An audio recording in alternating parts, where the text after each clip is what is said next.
Hey, everybody. Good to see you today. It is I, Eric, your host and producer, your producer, Sierra. Hey, everybody. Thanks for joining the live today. I'm really excited to talk about this topic. It's all about marine, it's all about marine construction, but we'll let Erica get into that. Positive Eco News on the way. So, Sierra and I spend a lot of time in oceans and on coasts. Now, today's Positive Eco News story revolves around the 3D printing of a living seawall. They're also doing 3D printing of coral reefs. Some of them made out of questionable material, some of them made out of good material. Now, today we're going to talk about this very exciting one, which is a living seawall. Now, what is a living seawall? A living seawall is very, very important. A seawall in general is made of concrete, cement, and it generally is just there so that the water doesn't come in, and it's supposed to stop erosion. That's the idea. It doesn't always work. Now, one of the problems with cement, and this is a problem with cement reefs and a problem with other cement use, is a lot of times cement is made from part coal ash, which means you're taking these cancer-causing chemicals and you're putting them into the cement. You're dropping the cement into the water, which eventually will chip away little by little, but cement is good because it gives rough textures. So this is very exciting news. And, I'm curious, Sierra, I wanted to ask you, somebody that has grown up and spent a lot of time here in Florida, what have you seen erosion wise, and what are your thoughts on these new living seawall ideas? There we go. I think that Florida faces a lot of issues when it comes to water, all the way around. So, and erosion, and also sea level rise, which is not a hoax, is a real thing. And Miami is really paying attention to that right now. So I think it's a good step in the right direction. We need to stop kind of blinding ourselves to these problems and just kind of come to and solve these issues in the right way. And it's a great point, because I know right now we are definitely in a time where we're seeing rising levels of water, and we're actually going to take a look now why this came into being. And here we go.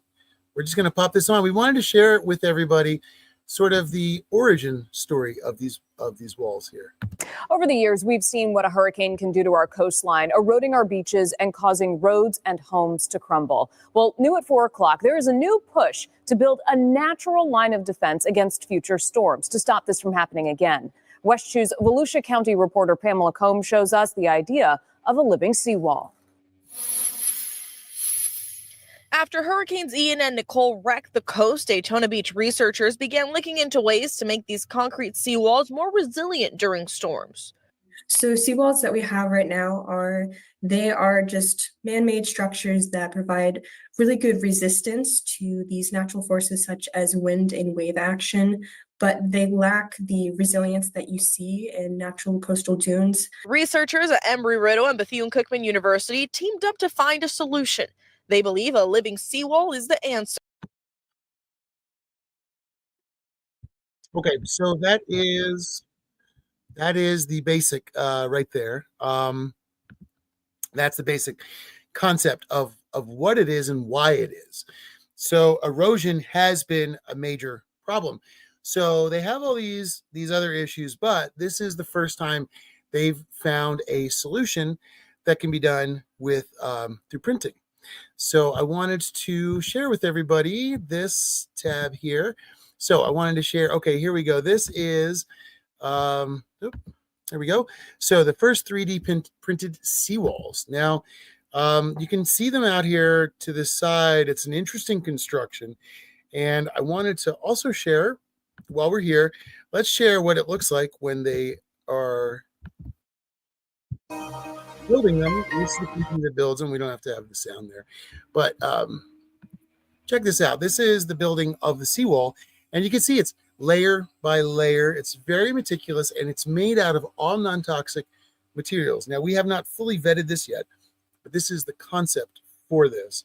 And this is how it is built. And you can get a real sense of what that looks like when it's built like that. So what do you think? Do you think that 3D printers can help us find a solution? If you're worried about what is in there and what are they printing with, so were we.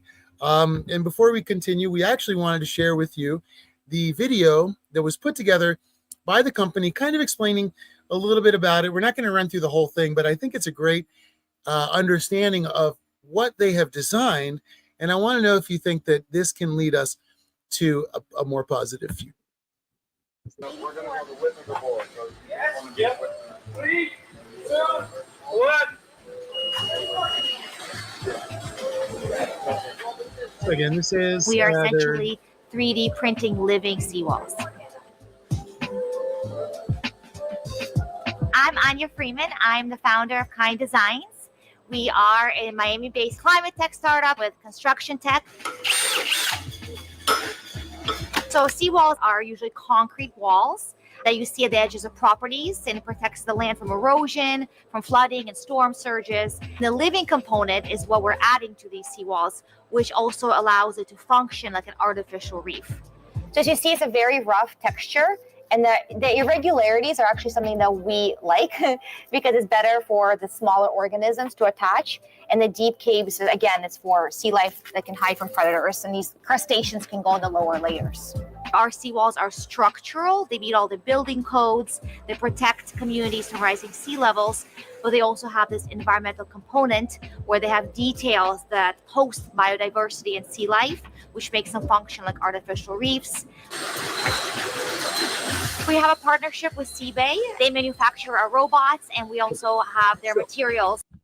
There we go. That is the presentation. Now, these, they say they're made of living organisms as well as safe, organic, non-toxic organisms, and they can build them. What's the other thing is amazing is they have sensors built in, and they can monitor things like pH, salinity, and other factors that can actually help them guess approximately when we're going to have algal bloom. So, you know, there's a lot of really nice benefits to this. So Florida waters, especially right now, face so many different challenges that the idea of being able to control and replace old cement with something that is actually doing something positive could really improve the entire health of everything. And I wanted to talk to Sierra again because, you know, the importance of something like this, where you can see that there's these 3D printed walls. You know, again, here we have the guys adding them, and you can see how it's being built. They're trying to also mimic mangrove, and they're mimicking the living seawall. So imagine if we had some of these that were out there that were mangroves, but that's one of the front lines of defense for different things that are creeping into the water. Imagine if you had those sensors and you could read that. Do you think it's too high tech? Do you think we're going the wrong direction? Really curious what everybody has to say about that. And again, here's the wall itself. And, you know, it's an interesting idea. Can we protect, can innovation and environment live hand in hand? Things got out of control and went awry back when ocean habitats and this guy that was always trying to sell, you know, earth-based solutions or whatever. There was like an earth salesman. He was trying to sell these plastic reefs.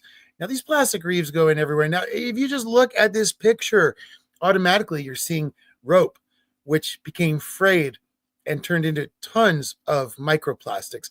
Not to mention the plastics themselves chipped and turned into microplastics.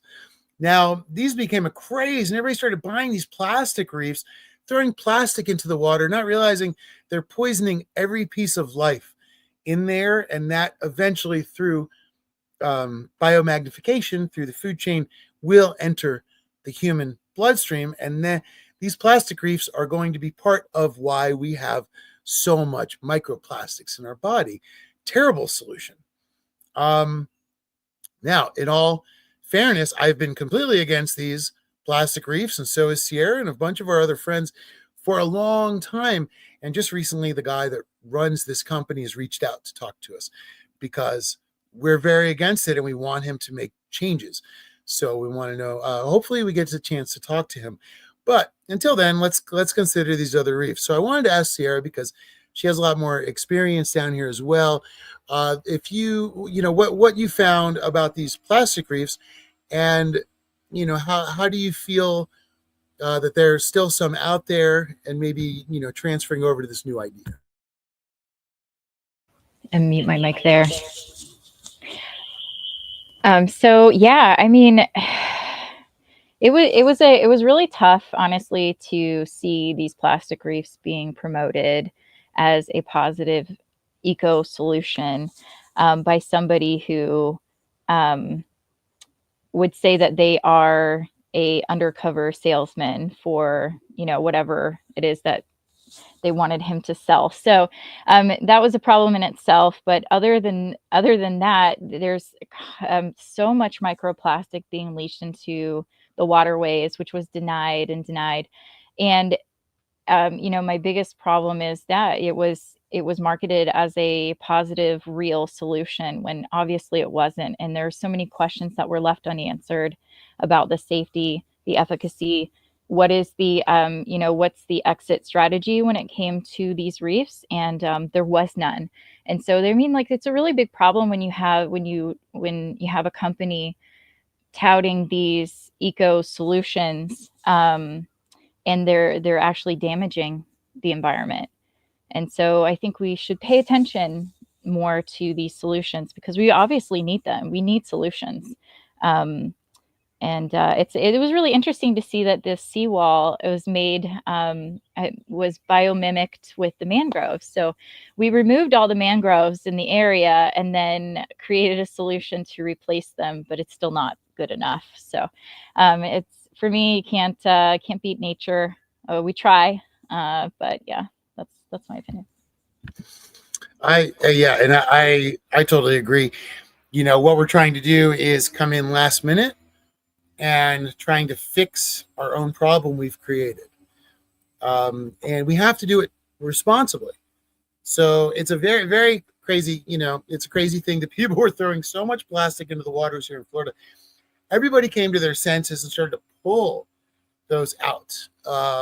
And like, for example, the Mound House bought a bunch of them, don't know why, and remove them as well. So there's pluses. Now, what can we do? Maybe this can be an interesting solution. So would love to know what you guys think about this. Can we 3D print our way back to nature to just create a little bit of a structure to give nature its opportunity to do its thing? Or is it too much of a modern solution and you think that it might go awry, or there's aspects of it that we haven't thought about yet? So I'd love to know what you guys think. It's a very positive eco step that people are looking at. Okay, we are recognizing the problem. Like this company said, everybody talks about the fact that Miami is going to be sinking because of the levels of the water rising. Now, we've seen water levels rising in almost everywhere that we travel to. So the question is, can these seawalls keep everything as is? So again, it's important that as environmentalists, we all agree that we have environmental issues and we need to solve them. And it's great if we can solve them environmentally, but if not, sometimes we have to solve them people-wise and maybe the people working with the environment. So how can we do this? What do you guys think? How do we deal with this? As well as reefs. Would you think that a reef made out of this would work? They are making like plastic 3D printed reefs, but we're talking about these more organic elements here. So love to know your thoughts. And again, cement has a lot of issues with the coal ash, which we're hoping these seawalls don't, because that's a big thing. Coal ash can cause a lot of cancer. Back in the day, which would have been last year, there was a common wide recognition that coal ash is causing cancer, environmental pollutions are causing cancers. And even though they have removed the ability for us to discuss it on a wider level, we're not going to stop talking about it, because environmental cancer is happening to a lot of us, and it's coming from everywhere. Maybe by controlling these elements hopefully nobody can find a way to cut a corner and be cheap and cost us more of our health. So hopefully these structures can really bring us something, and 3D printing can move us forward, move the needle forward, as they say. And they're doing it everywhere. We discovered it's in Boston Harbor, it's in Sydney Harbor, it's all over the place. So we're really hoping that we're going to see this a lot more everywhere.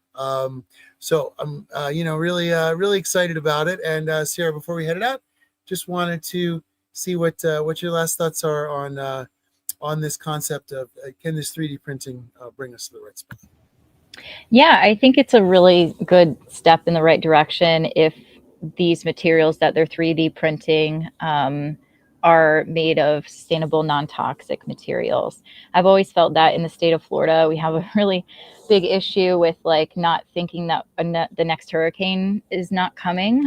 We have half of the year dedicated to hurricane season, and I don't understand why the coastline building materials aren't made in such a way that is it won't be so detrimental when the next hurricane comes. I mean, it's a mess every time, everywhere, and we need to think about when the next Really one cool. comes. How can we make this They're taking us to the warehouse better? to show us How can we do better? in the world it works. It's awesome. Yeah, that's right. And you won't believe this, but more than 50,000 Absolutely. miles of 100% marine habitat. agreed. And that's what's so important, is that we need to look at what didn't work and think about what can work. So we got to remember that it's always a work in progress here. This is we're playing a little bit of video, so you guys can check it out. This is them again printing these seawalls. So we'd love to know your opinion. Can this work? Is this a step forward? Yeah, we'd love to know see what everybody thinks. It looks like it's a great thing, but again, you never really know until you get it together and it starts to come out. So what are you concerned about? What are you excited about? And is this a positive eco solution? Because it's definitely positive eco news. For one, we're talking about the problems, and two, we're talking about solutions. So we can then get better than that. All right, well, everybody, thanks for joining us today. Please leave your comments below and let us know your thoughts on this positive eco news and the changes. And we'll see you all tomorrow for another exciting eco news and something positive, especially in the day when the news never seems like it goes that way. Let's make our news positive, make our world better. All right, take care, everybody. We'll see you.